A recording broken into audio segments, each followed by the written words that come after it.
Bismillahirrahmanirrahim. Para jamaah Bapak Ibu rahimani rahimakumullah azza wa jalla, kita akan melanjutkan. Kita masuk dalam poin inti. Di sini Allah Subhanahu wa taala mengawalinya dengan tabarakalladzi biyadil mulk wa huwa ala kulli syai'in qadir. Maha suci Allah yang dimana Allah Subhanahu wa taala menguasai segala kerajaan yang ada di bumi dan kerajaan ada yang di langit. Jadi pada dasarnya ini menunjukkan bahwa Allah itu menjadi malikul muluk, penguasa dari penguasa semuanya, raja dari semuanya raja atau raja di raja. Makanya di dalam hadis sahih, nanti pada hari kiamat ketika manusia dikumpulkan, para raja-raja, para malik-malik atau muluk ya, jamaknya muluk, mereka akan dikumpulkan. Kemudian Allah Subhanahu wa taala berfirman kepada mereka, ainal malikul muluk al-jabbarin ya, al-mutakabbirin ya.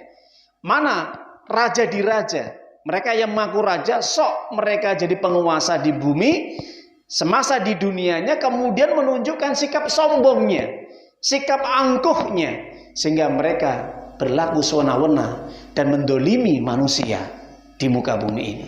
Kemudian mereka digencat sama Allah, mereka dihinakan oleh Allah Subhanahu wa taala. Seperti apa? Seperti semut kecil ya, mereka diinjak-injak.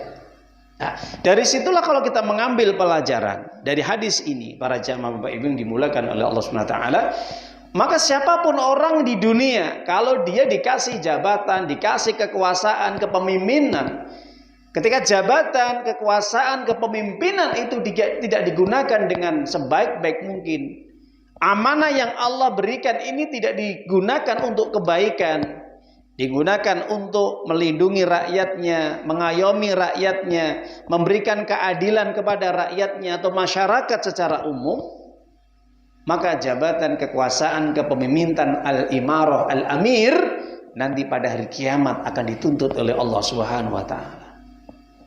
Ya, jadi berdasarkan ayat ini, kerajaan di dunia ini dan kerajaan yang ada di langit, bahkan langit ini ada 7 tingkat lapis, itu adalah milik Allah, di tangan Allah, kekuasaan Allah. Jadi kalau mengambil kekuasaan Allah, yang dimana kekuasaan itu kemudian digunakan dengan tidak sebaik-baik mungkin, atau diselewengkan, ditujukan untuk kezaliman, dibuat untuk berbuat dolim kepada manusia, maka Allah akan sangat-sangat murka nanti pada hari kiamat.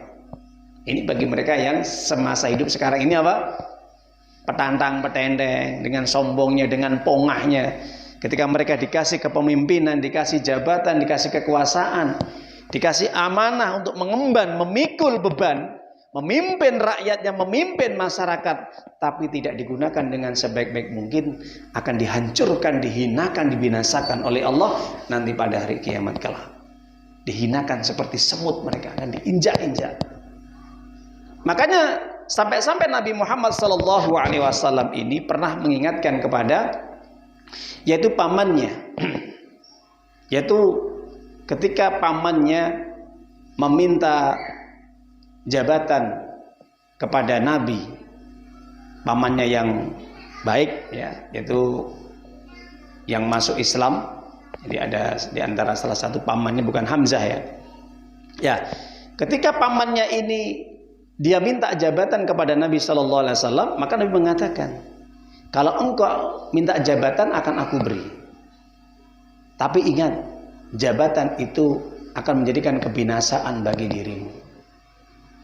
Ujung-ujungnya kebinasaan ini akan dia terima nanti. Kenapa?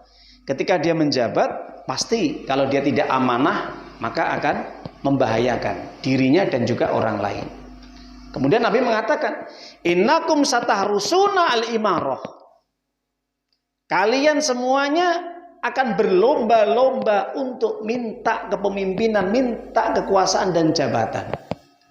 Padahal jabatan itu fa innaha hisyun fid dunya wa nadamatun fil akhirah. Yaitu akan menjadikan apa? Kehinaan di dunia ini dan kehancuran nanti pada hari kiamat. Orang kalau sudah nanti dia pensiun dari jabatan tadi, kalau dia tidak amanah, pasti akan dihinakan sama masyarakat. Kenapa? Semasa dia menjabat, semasa dia jadi pemimpin, dia suka berbuat dolim. Ya, hari ini bisa berbuat dolim. Ketika nanti jabatan selesai, diambil, dicabut sama Allah, digantikan kepada orang lain, apa yang terjadi? Akan menjadi hina dia. Dikucilkan, dibuli, diolok-olok, dijauhi. Nah, itu penghinaan. Apalagi nanti di akhirat lebih berat lagi kehinaannya, kesengsaraannya, kecelakaannya, disiksa oleh Allah secara bertubi-tubi. Makanya para pemimpin, ya, para raja, para penguasa, al-malik gitu ya, atau muluk-muluk para raja-raja itu siksaannya 2 kali lipat daripada siksaan yang diderita dialami oleh orang biasa. Kalau ada orang biasa berbuat dosa atau dolim, itu benar disiksa. 1 kali siksaan. Artinya siksaan itu tidak berlipat-lipat. Tapi bagi mereka yang memegang jabatan, mereka yang punya kepemimpinan, mereka yang diberi gelar al-malik sebagai penguasa, pemimpin, apapun gelarnya, khalifah ataupun presiden atau gubernur atau menteri atau yang lain. Yang penting itu adalah kepemimpinan. Itu siksanya 2 kali lipat.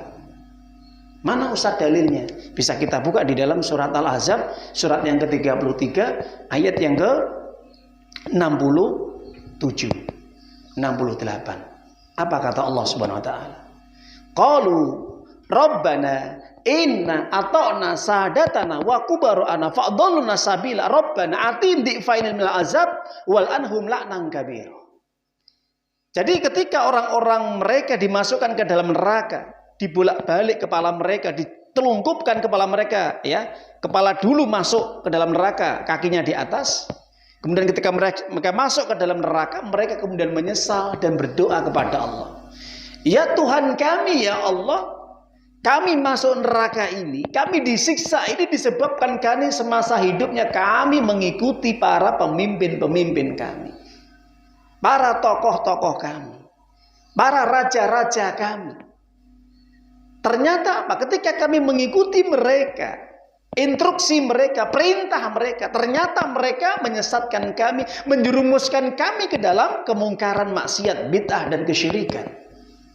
Dan kami menjauhi agamamu, kami meninggalkan syariatmu, meninggalkan perintahmu. Dan kami berani menentang aturanmu. Sesuai dengan Al-Quran dan Sunnah kami tentang, kami tolak. Kenapa? Disebabkan kami semasa di dunianya kami mengikuti sahadatana wa kubara'ana. Kubaro itu adalah pembesar-pembesar, tokoh-tokoh dan para pemimpin kami yang kami ikuti dan kami taati. Coba, ini rakyat biasa yang semasa hidupnya mereka mengikuti para tokoh, pemimpin, ataupun sekali berulama pun yang mereka itu punya gelar atau mereka punya jabatan. Tapi kepemimpinan mereka, ketokohan mereka, jabatan mereka, apapun label mereka, itu ternyata digunakan untuk menyesatkan manusia, menjauhkan manusia dari agama Allah, meninggalkan syariat Allah. Apa yang terjadi? Mereka tersesat dan terjerumus ke dalam kesesatan dan masuk ke dalam neraka. Nggak terima kan? Nggak terima.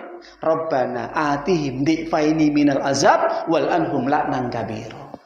Ketika kami mengikuti pemimpin-pemimpin kami, tokoh-tokoh kami, ulama-ulama kami, ustadz-ustadz kami, pembesar-pembesar kami menjadi sesat dan masuk ke dalam neraka. Ya Allah, saya nggak terima ya Allah. Siksa mereka 2 kali lipat. Di'faini 2 kali lipat.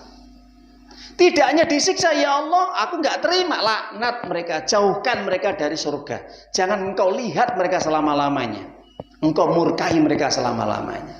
Loh, ini tuntutan bagi orang yang semasa hidupnya disesatkan dari jalan yang benar, dijauhkan dari syariat Allah, sehingga mereka meninggalkan hukum Al-Quran dan Sunnah. Ingat ya, kekuasaan adalah milik Allah. Nanti pada hari kiamat Allah akan menetapkan dengan seadil-adilnya. Dan Allah Maha Kuasa atas segala sesuatu. Ya ayyuhalladzina amanu